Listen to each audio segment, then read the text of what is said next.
plane had barely reached cruising altitude when the crying began. Not the soft whimpering kind, but the kind that echoed through the cabin like a siren, piercing and unrelenting. Heads turned, eyebrows raised, and sighs of irritation rippled through the rows. At the center of it all was Emma, a young single mom in her late 20s, clutching her 6-month-old son Liam to her chest. Her face was flushed, her hands trembling as she rocked him, whispering desperate pleas for him to calm down, but Liam only cried harder, his tiny face scrunched up in distress.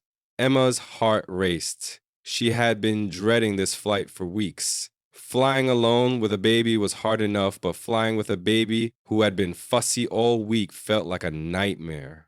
She had tried everything, feeding him, changing him, singing to him, but nothing worked. The judgmental stares from other passengers only made it worse. She felt like a failure, like the entire plane was silently accusing her of being a bad mom. "I'm so sorry," she murmured to no one in particular, her voice barely audible over Liam's cries. She avoided eye contact, focusing instead on the tiny window beside her, where the clouds stretched endlessly. She wished she could disappear into them.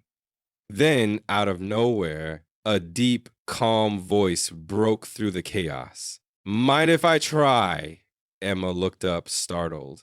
Standing in the aisle was a tall, handsome man with kind eyes and a warm smile. He looked to be in his early 30s, dressed casually in a button-down shirt and jeans. His presence was calming, almost magnetic. For a moment, Emma was too stunned to respond.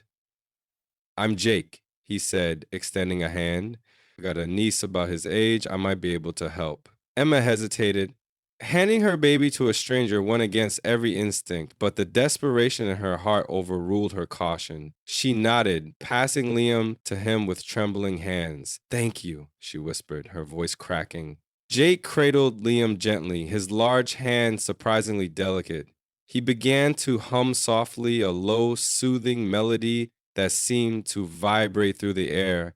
At first, Liam's cries didn't stop, but Jake didn't seem fazed. He continued humming, swaying slightly as if they were dancing. Then he started to sing, a lullaby Emma didn't recognize but found instantly comforting. His voice was rich and warm, filling the space around them. Slowly, miraculously, Liam's cries began to subside, his tiny fists unclenched, and his breathing steadied. By the time Jake reached the end of the lullaby, Liam was quiet, his eyes drooping as he nestled into Jake's chest. The entire cabin seemed to exhale in relief. Emma stared in awe, tears welling in her eyes. "How did you do that?" she asked, her voice barely above a whisper. Jake smiled, handing Liam back to her. "Sometimes they just need a change of energy. You're doing great, by the way. Don't let anyone make you think otherwise." Emma felt a lump form in her throat. His words were simple, but they struck a chord deep within her. For the first time in months, she felt seen, understood. She opened her mouth to thank him, but before she could speak, the flight attendant announced turbulence, and Jake returned to his seat a few rows back. The rest of the flight passed in a blur. Liam slept peacefully, and Emma found herself replaying Jake's words in her mind. When the plane finally landed, she gathered her things, determined to thank him properly, but as she stepped into the aisle, she saw him walking away, disappearing into the crowd with a quick wave and a smile. Emma stood there for a moment, holding Liam close, feeling a mix of gratitude and wonder. She didn't know Jake's story, why he was on the plane, or where he was going.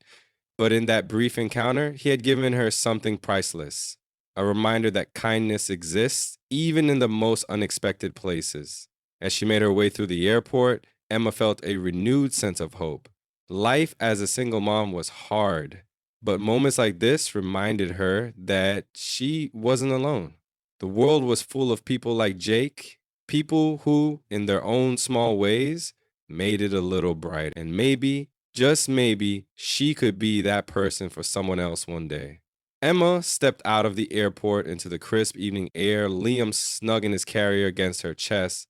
The city buzzed around her, but her mind was still back on the plane.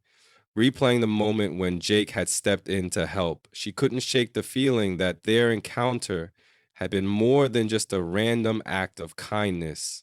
It felt like a turning point, a small but significant reminder that even in her loneliest moments, she wasn't truly alone. As she waited for her ride, her phone buzzed with a text from her best friend, Sarah. "How was the flight? Survive?" Emma smiled faintly and typed back, "Barely, but a stranger saved the day. Long story. Tell you later." The ride home was quiet, Liam sleeping soundly in his car seat. Emma stared out the window, her thoughts drifting. She wondered where Jake was now, if he had someone waiting for him, or if he was just passing through the city like she was. There was something about him, his calm demeanor, his effortless ability to soothe the lame, that lingered in her mind. She wished she had gotten his number, or at least his last name, but then again, maybe it was better this way. Some people come into your life just to remind you of the good in the world, she thought. The next few days were a blur of unpacking, laundry, and catching up on work. Emma was a freelance graphic designer, and while she loved the flexibility it gave her as a mom, the constant juggling of deadlines and diaper changes was exhausting. By the end of the week, she was running on fumes, surviving on coffee and the occasional nap when Liam dozed off. On Saturday morning, Sarah showed up at her door with a bag of pastries and a determined look. "Okay, spill," she said, plopping down on the couch. "Who's this mysterious stranger who saved you on the plane?" Emma laughed, handing Liam a teething toy as she sat down. His name was Jake. He was just kind, like the kind of kind that makes you believe in humanity again. He sang to Liam and it worked. I don't even know how. Sarah raised an eyebrow. "Handsome too, I'm guessing?" Emma blushed. "Yeah, I guess. But it wasn't like that. He was just helpful. And then he was gone." Sarah leaned forward, her eyes narrowing. "You know you should try to find him. What if he's your meet cute, your rom-com moment?" Emma rolled her eyes. "This isn't a movie, Sarah. He was just a nice guy on a plane, end of story." But Sarah wasn't convinced. Over the next few days, she kept bringing up Jake, teasing Emma about her mystery man. Emma brushed it off, but deep down, she couldn't help wondering what might have happened if she'd had the courage to ask him more about himself. A week later, Emma was at the park with Liam, enjoying a rare moment of sunshine. She sat on a bench, watching him giggle as he played with a toy truck in the grass. The park was busy. Families, joggers, and dog walkers filled the space with life and noise. Emma was lost in thought when a familiar voice broke through the chatter. "Hey, it's you!" She looked up, her heart skipping a beat. There he was, Jake, standing a few feet away, holding a coffee in one hand and a leash in the other. At the end of the leash was a golden retriever, wagging its tail enthusiastically. "Jake," Emma said, her voice tinged with disbelief. "What are you doing here?" He grinned, walking over. "I live nearby. This is Max," he said, gesturing to the dog. "And I see Liam's doing better." Emma laughed, her cheeks flushing. "Thanks to you. I never got to properly thank you, by the way. You really saved me that day." Jake shrugged, his smile easy and genuine. "Happy to help. Babies can be tough. I've got 3 nieces, so I've had some practice." They fell into conversation, the kind that felt effortless and natural. Jake told her about his work as a music teacher and how he'd been on his way back from visiting family when they'd met on the plane. Emma shared bits of her life, her work, her journey as a single mom, her love-hate relationship with coffee. It felt good to talk to someone who listened without judgment, who seemed genuinely interested in her story. Before they parted ways, Jake hesitated, then pulled out his phone.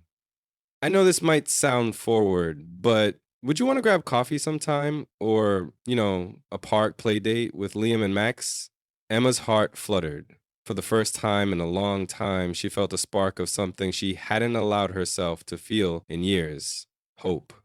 "I'd like that," she said, smiling. As Jake walked away, Max trotting happily beside him, Emma felt a warmth spread through her chest. Maybe Sarah was right. Maybe this was her meet cute, her rom-com moment. Or maybe it was just the beginning of a friendship. a connection that reminded her that life, even at its hardest, was full of unexpected blessings. She looked down at Liam, who was now babbling happily, and smiled. Looks like we might have a new friend, buddy, she whispered. And for the first time in a long time, the future felt a little brighter.